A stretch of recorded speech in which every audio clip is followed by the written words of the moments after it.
ಅಂತ ಕರೆದ್ರು. ಏನೆಲ್ಲ ಕರೆದಿಲ್ಲ ಮೋದಿ ಅವ್ರ ಬಗ್ಗೆ. ಇದನ್ನೆಲ್ಲ ಕೇಳ್ಕೊಂಡು ಸುಮ್ಮನೆ ಕೂತ್ಕೋಬೇಕಾ? ಅಡ್ಜಸ್ಟ್ ಮಾಡ್ಕೊಂಡು ನಾ ऐसा नहीं कहना है, पाप होता है.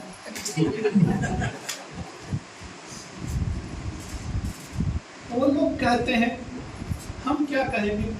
हम ऐसा गलती नहीं करेंगे. हम कहेंगे एक थप्पड़ मारेगा तो दूसरा अब दे दे. ऐसे संतान हम नहीं है जी. अगर एक थप्पड़ हमें मिलेगा ना, तुम्हारा सिर ही उखाड़ देगा.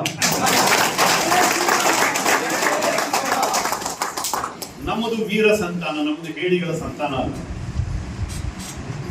ನಮ್ಮದು ವೀರ ಸಂತಾನ. ನಮ್ಮಮ್ಮ ನಮ್ಮ ಎದೆ ಹಾಲು ಕುಡಿಸಿ ಬೆಳೆಸ್ಯಾಳೆ.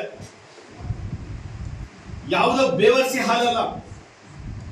ಅದಕ್ಕೋಸ್ಕರ ನಮಗೆ ನಮ್ಮ ಭಾಷೆ, ಗಂಡು ಭಾಷೆ, ಅದು ಜನ್ಮತಃ ಬಂದಿದೆ.